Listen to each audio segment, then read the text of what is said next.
తెలంగాణలో 116 మున్సిపాలిటీలు 7 కార్పొరేషన్లకు జరిగిన మున్సిపల్ ఎన్నికల్లో అధికార కాంగ్రెస్ పార్టీ దాదాపు 70% మున్సిపాలిటీలను కార్పొరేషన్లను కైవసం చేసుకోనున్నట్లు పీపుల్స్ పల్స్ ఎగ్జిట్ పోల్ సర్వేలో వెల్లడైంది.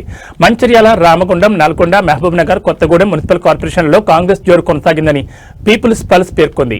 కరీంనగర్, నిజామాబాద్ మున్సిపల్ కార్పొరేషన్లను బీజేపీ కైవసం చేసుకునే అవకాశాలున్నాయి. ఈ 2 మున్సిపల్ కార్పొరేషన్లలో బీజేపీ అతిపెద్ద పార్టీగా అవతరించనుంది. నిజామాబాద్, కరీంనగర్, మహబూబ్ నగర్ మున్సిపల్ కార్పొరేషన్లలో ఎంఐఎం కింగ్ మేకర్ కానుంది. ప్రధాన ప్రతిపక్షం బీఆర్ఎస్ పార్టీ ఏ ఒక్క మున్సిపల్ కార్పొరేషన్ గెలిచే అవకాశాలు లేవని పీపుల్స్ పల్స్ అంచనా వేసింది.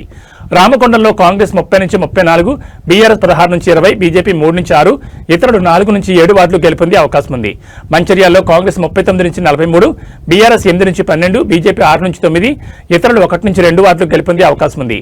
కొత్తగూడెంలో కాంగ్రెస్ 28 నుంచి 34, బీఆర్ఎస్ 7 నుంచి 9, సిపిఐ 14 నుంచి 16, ఇతరులు 2 నుంచి 4 వార్డులు గెలుపొందే అవకాశం ఉంది.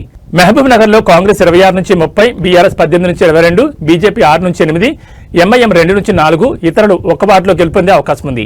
నల్గొండలో కాంగ్రెస్ 21 నుంచి 26, బీఆర్ఎస్ 8 నుంచి 12, బీజేపీ 6 నుంచి 10, ఎంఐఎం 2 నుంచి 4, ఇతరులు 1 నుంచి 2 వార్డులు గెలుపొందే అవకాశం ఉంది. నిజామాబాద్ లో కాంగ్రెస్ 10 నుంచి 16, బీఆర్ఎస్ 2 నుంచి 4, బీజేపీ 26 నుంచి 31, ఎంఐఎం 8 నుంచి 12, ఇతరులు 1 నుంచి 2 వార్డులు గెలుపొందే అవకాశం ఉంది. కరీంనగర్ లో కాంగ్రెస్ 14 నుంచి 16, బీఆర్ఎస్ 10 నుంచి 12, బీజేపీ 24 నుంచి 29, ఎంఐఎం 6 నుంచి 9, ఇతరులు 1 నుంచి 3 వార్డులు గెలుపొందే అవకాశం ఉంది.